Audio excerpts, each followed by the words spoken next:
Em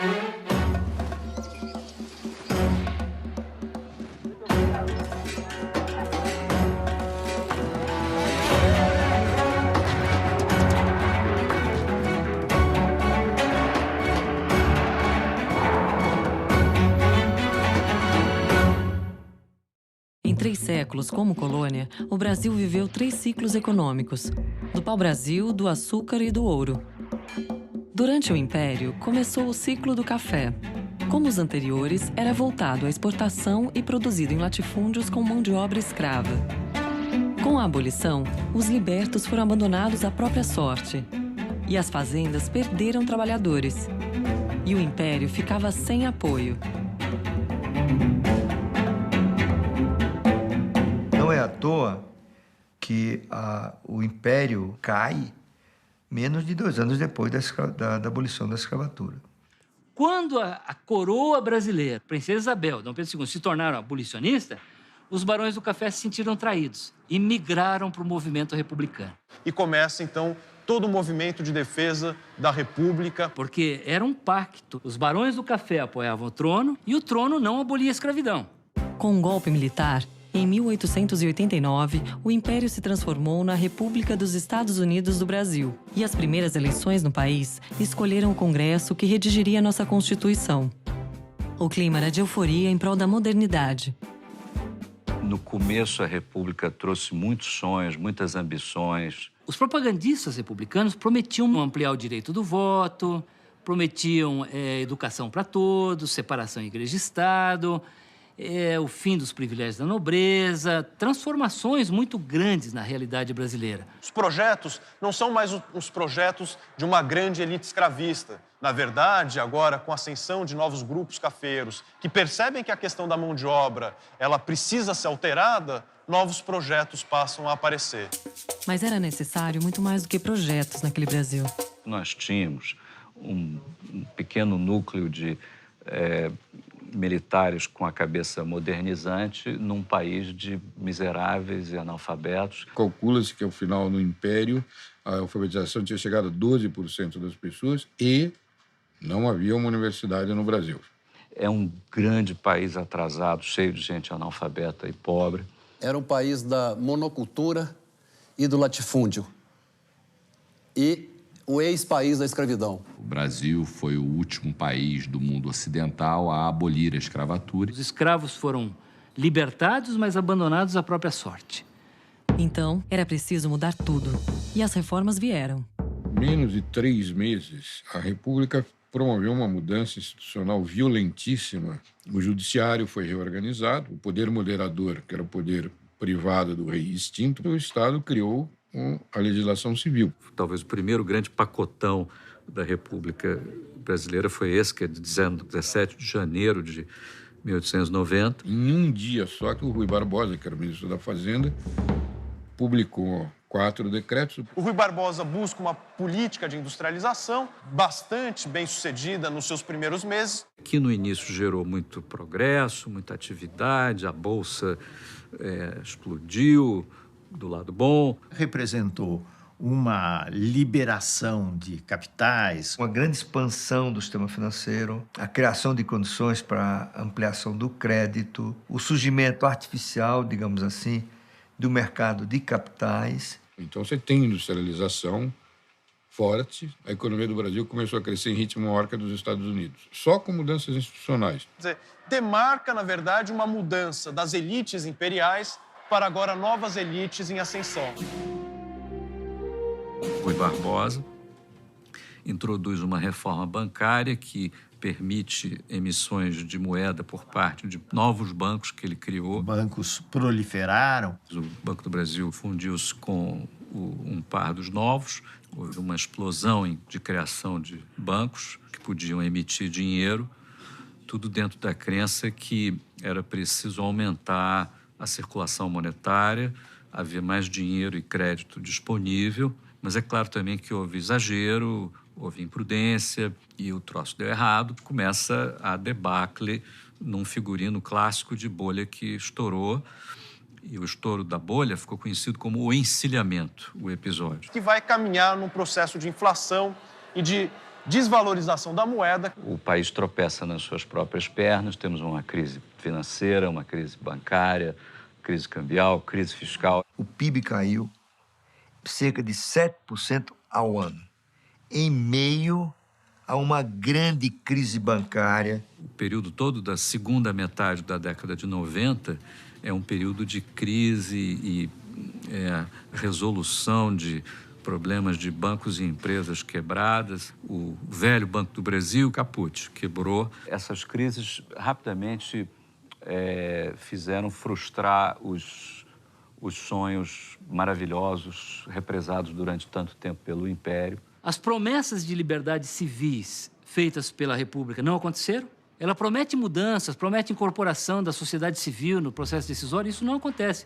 É uma república autoritária. Então, essa é uma república que promete muito e cumpre pouco.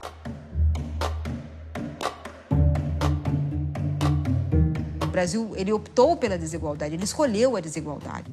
Um país que já tinha uma desigualdade brutal porque vinha da escravidão, tomou decisões que não eram nada no sentido oposto de diminuir a desigualdade, muito pelo contrário. Não houve mudança significativa no regime de concentração da propriedade. O Brasil não fez a reforma agrária na época que a gente devia fazer. Ao final de um processo de 300 anos de escravidão, ele não ouviu nenhum dos conselheiros da República que disseram: vamos educar, vamos dar educação aos filhos dos escravos. Então, o analfabetismo continuou, tão grande quanto era no Império. É um país populoso, mas de uma mão de obra, de uma educação, nível de educação péssimo. Agricultura de baixa produtividade e não tinha indústria. Em quase todo o território nacional, eram pequenos grupos que dominavam a economia.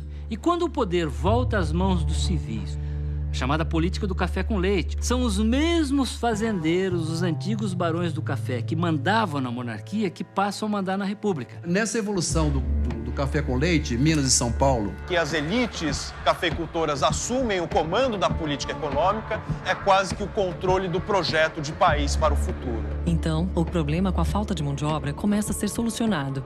O setor da cafeicultura fluminense e paulista tratou de resolver esse problema pela opção do trabalho do imigrante. Aquela sociedade escravista vai deixando lugar para uma nova sociedade que se levanta nesse período. Então, deixamos de ser uma economia com mão de obra escrava para ser uma economia com mão de obra pobre.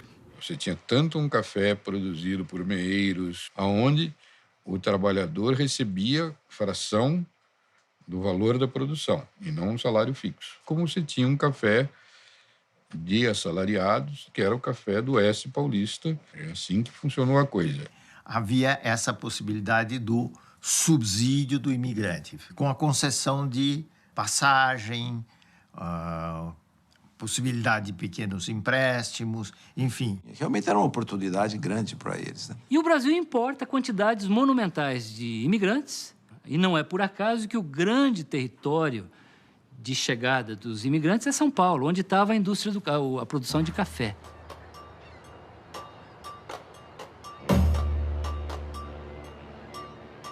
O impacto dos imigrantes para o desenvolvimento da economia foi muito grande, porque Todos vinham com algum dinheiro, com alguma economia.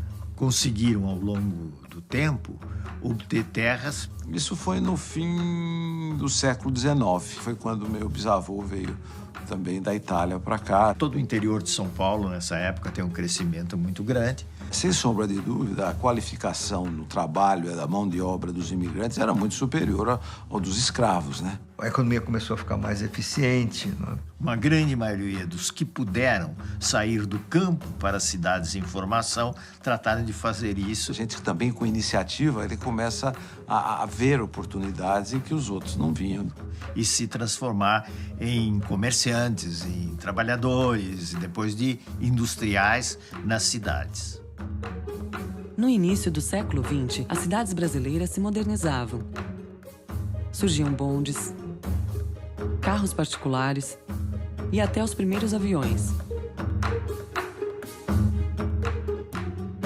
Além disso, a economia estava mais ajustada.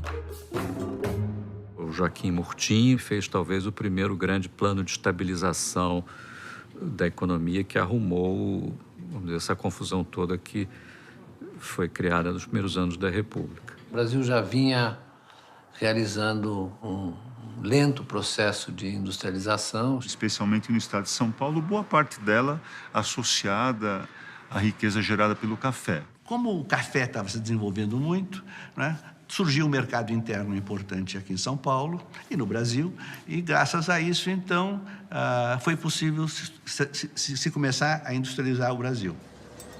Ainda assim, era o café que mandava no país.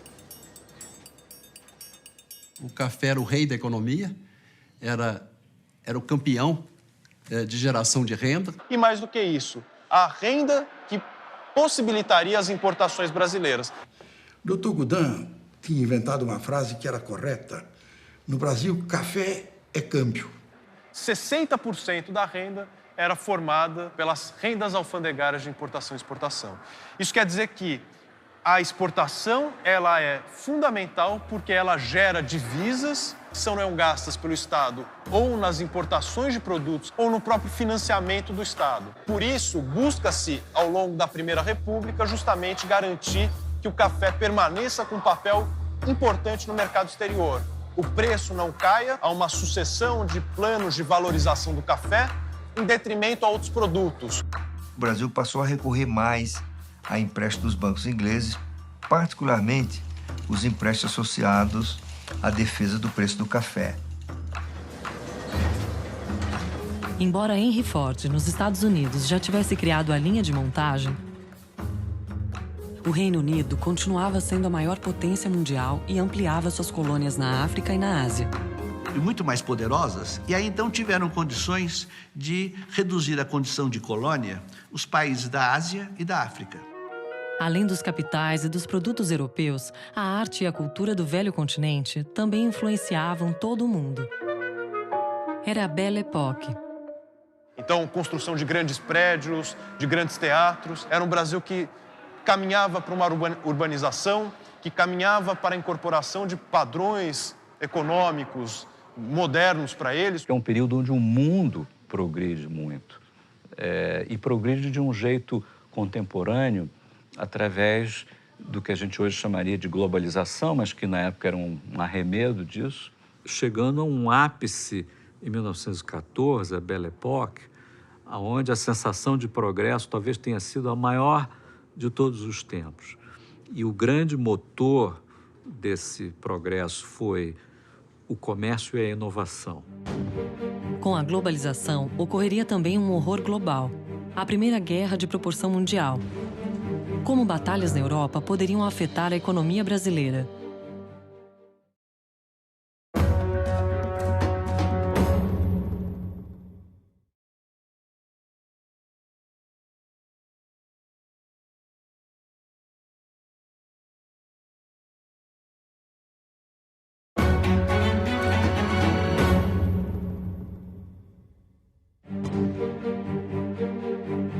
A Primeira Guerra Mundial ocorreu, como se sabe, entre 1914 e 1918. A Primeira Guerra realmente mundial interrompeu o fluxo de mercadorias importantes para o Brasil. Os preços subiram, não havia garantia de regularidade de entrega. E criou o ambiente para a industrialização. Foi um paraíso para os industriais que substituíam importações. Tanto que alguns estudiosos localizam na Primeira Guerra Mundial o primeiro grande ciclo de industrialização do Brasil. O crescimento da indústria no Brasil, neste período, se deu alguma coisa como 8,5% ou 8% ao ano, durante 40 anos, que é um ritmo chinês. Digamos que o símbolo disso era o Conde Francisco Matarazzo.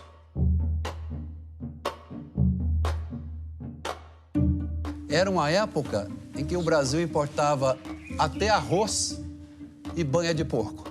Grande parte do que era importado podia ser substituído de forma competitiva por quem tivesse um mínimo de condições e talento para fazê-lo. E Matarazzo percebeu isso. Francesco Matarazzo chega ao Brasil em 1881. Começou com venda de banha, né? E foi ampliando as suas atividades para outros campos. Ele morre com 82 anos e tinha mais de 400 empresas. Era a quinta fortuna do planeta e italiano mais rico do mundo. Um mundo que mudava muito. No início da guerra, a Alemanha expandiu seus territórios. Quando ela terminou, surgiram diversos países. Em 1917, revolucionários russos derrubaram o czar e o país se transformou na União Soviética Comunista. E com o final da guerra, os Estados Unidos se tornaram o principal provedor de produtos e capitais para a reconstrução da economia europeia. A Primeira Guerra transformou o mundo. O mundo antes de 1914 era um mundo muito mais organizado e onde ainda se sustentava a ideia do ouro como uma moeda. E como ele é destruído, a visão da economia global em 1918, finda a Primeira Guerra, é que tínhamos o caos. A Primeira Guerra Mundial gerou desequilíbrios enormes. E você teve várias hiperinflações, mais famosa delas na Alemanha. Não se consegue, depois de fim da Primeira Guerra, recuperar o mesmo nível de dinamismo que a economia global teve naquele momento. E foi também quando terminou o padrão ouro.